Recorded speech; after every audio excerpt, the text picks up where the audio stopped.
Imagine uma semente plantada em solo fértil, nutrida com cuidado desde seu despertar. Essa é a força da instrução infantil, lindamente expressa em Provérbios capítulo 22, versículo 6. Ensina a criança no caminho em que deve andar, e ainda, quando for velho, não se desviará dele.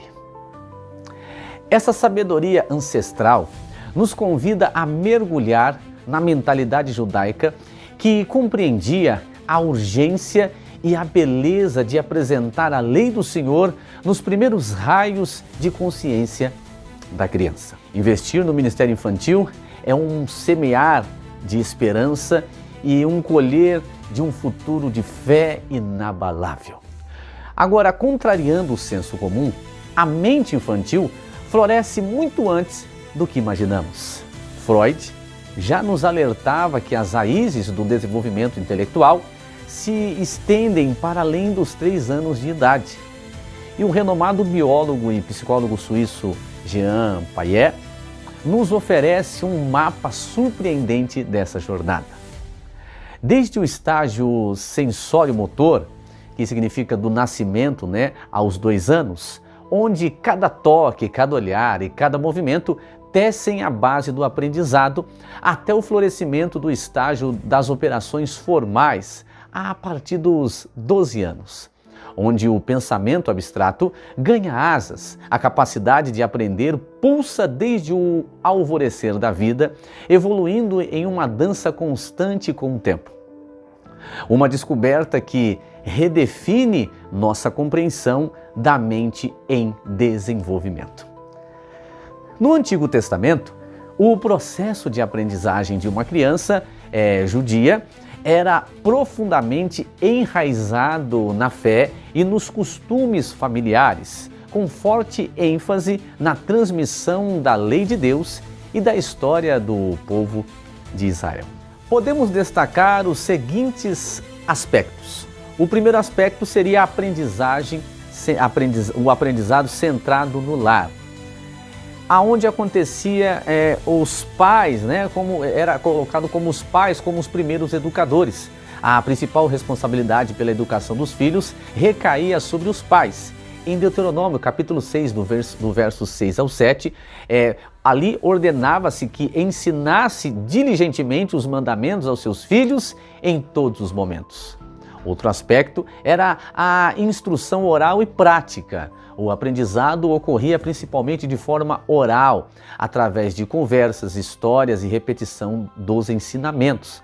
As crianças também aprendiam observando e participando das práticas religiosas e das atividades cotidianas da família. Outro ponto muito importante era a memorização. Dada a ausência generalizada de escrita e livros, a memorização era uma habilidade crucial. As crianças aprendiam longas passagens da Torá, orações e também cânticos. Outro ponto interessante era o ensino através de rituais e festas. As celebrações religiosas e os rituais eram oportunidades vívidas de aprendizado, onde se transmitiam o significado das tradições e também da história do povo. Agora, um dado que não poderia de ser citado era a ênfase na lei e na história. O conhecimento da Torá, sim, o objetivo central da educação era incutir nas crianças o conhecimento e a obediência da lei de Moisés. Isso incluía os mandamentos, os estatutos, juízos que governavam a vida religiosa e social.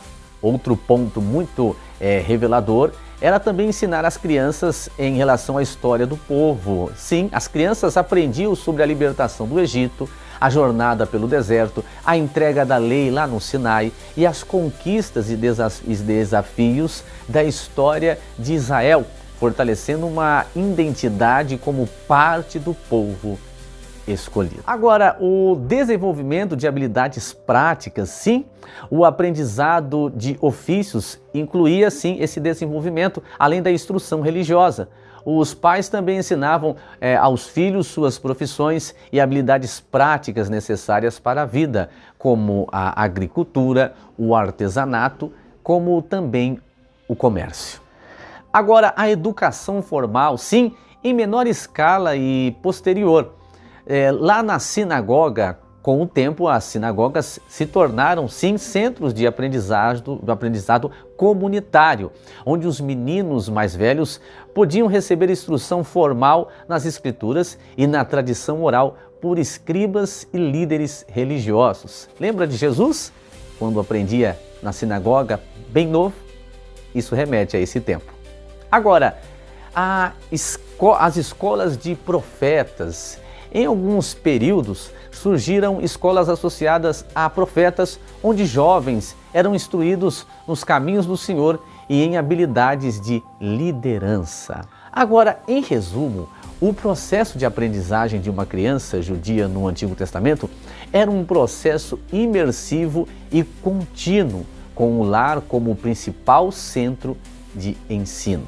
A prioridade era transmitir a fé e a lei de Deus e a história do povo de Israel, preparando as crianças para viverem como membros responsáveis da comunidade da aliança. As páginas das Sagradas Escrituras nos presenteiam com histórias inspiradoras de crianças que, mesmo antes de seus primeiros passos, já eram consagradas ao serviço do Senhor, trilhando jornadas em tenra idade, assim, colocando aqui da melhor maneira. Um farol resplandecente no Antigo Testamento é Samuel. Ainda um menino, ele irradiava uma influência poderosa sobre o povo de Deus, provando que a idade nunca é um limite para o chamado divino. Suas histórias nos lembram que o potencial para a grandeza espiritual residem unicamente e principalmente no coração, independentemente de quão jovem ela seja. Para já concluir, podemos dizer que o futuro da igreja clama por nossas crianças. Preparemos os líderes de amanhã. Em última análise, uma verdade ressoa com clareza. A Igreja de Cristo não pode de forma alguma negligenciar a crucial tarefa de preparar e capacitar nossas crianças. Elas não são apenas o futuro, mas os instrumentos poderosos que podem alcançar incontáveis almas para o reino dos céus. Que visão inspiradora! E para testemunhar o poder dessa verdade em ação, convido você agora a se emocionar com esta breve mensagem de uma jovem pregadora, um talento que está florescendo nos caminhos do Senhor. Oi, gente, é Pai do Senhor, eu sou a Sofia e hoje eu vou contar sobre Jonas. Jonas foi um homem muito obediente. Deus mandou ele ir para um mar, mas ele foi para um outro. Pegou um barco e dormiu no porão. O mar estava todo agitado. E o chefe foi lá e falou: Jonas, como você pode dormir aí? E ele falou: me joga no mar, né? E aí jogaram ele no mar. E aí ele foi pela baunilha. Com certeza de noite. Ele orou a Deus. Ele foi vomitado pela baunilha. E ele foi num barco voltado para casa. E aí ele foi no lugar certo. Mas por que ele mandou? Porque estava tudo uma desordem. Estava tudo bagunçado. Um matando o outro. Um brigando com o outro sem motivo. É uma história de noite, gente. Tchau, a paz do Senhor.